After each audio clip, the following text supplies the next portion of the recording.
Hey there, ladies and gentlemen. It's me, Dr. Donna. Welcome to week 15 of 10. Last week I read What the Dog Saw. Here's what I have for you. Ladies and gentlemen, I have had a difficult time deciding what I was going to say about this book. I will preface it with this. I have read 4 other Malcolm Gladwell books, Blink, The Tipping Point, Outliers, and David and Goliath. So this is my 5th Malcolm Gladwell book, and it is my first thumbs down to a Malcolm Gladwell book. And here's why. Inside of the jacket of the book cover, as well as in the preface, this is what he says about good writing.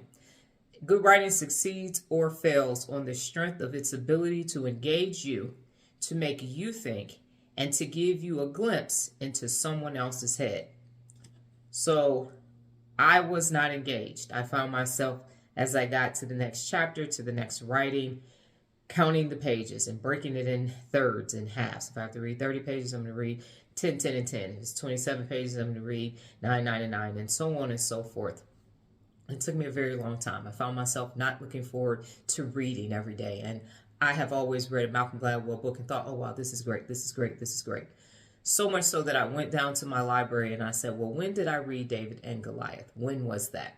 And it was March of 2019. So it's been almost 4 years. And so I have read 200 books since then. And so for me, my definition of make me think is different than potentially when this book was written in 2009. Additionally, I'd like to say that to give me a glimpse into someone else's head, I do that naturally now. I'm always looking at the other side and the other perspectives and gathering information. So as I read through all of the articles, and this book is a compilation of articles that he wrote, writes for the New Yorker, so it was a compilation of different articles in different periods of time. And they put them together. The book is in 3 sections. And I just kept wanting something else. I kept wanting my ability to engage, my ability to think, my ability to glimpse into someone else's head. I kept wanting that to occur for me, and it didn't. So what I'm going to say is, as you know, I use the Real Leader Meter to determine if I'm going to recommend a book. I base it upon the theory of personal accountability, as well as the 74 principles of real leadership. And I use that to say, would I recommend this book to someone else? Is it going to help you become more personally accountable? Is it going to help you get to your best? Is it going to challenge you? Is it going to allow you to grow continuously? Is it going to do any of the 74 principles of real leadership besides reading is fundamental? And this book is not going to do that. It's over 400 pages. It's a lot of information in there, and it's a lot of information in there, and it's a lot of information in there. Not really call to actions. It's just connecting the dots. It's a Malcolm Gladwell thing. You know, he does a great job of doing that, but it didn't connect for me. I wasn't engaged. I didn't think. And looking into someone else's head, it was not as advanced as I would have liked it to be. And again, I've read over 200 more books since I read David and Goliath. Definitely have read more books since I read Tipping Point, Blink, and the Outliers. And so I believe that I personally have advanced beyond this level of reading and the information that's being presented to me. So it's a no for me for the fact that it didn't engage me.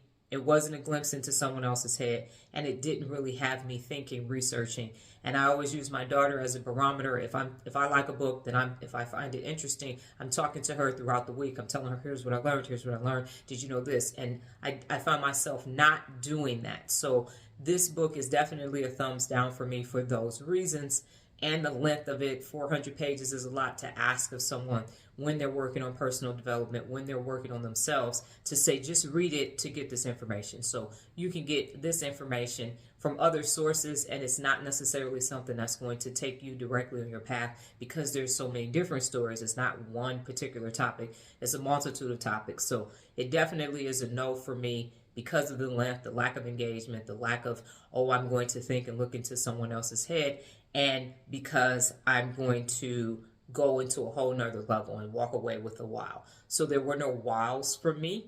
And again, it's definitely a no. It was quite difficult to read because it wasn't meeting the criterion that he set for us at the beginning of the book. So definitely a thumbs down.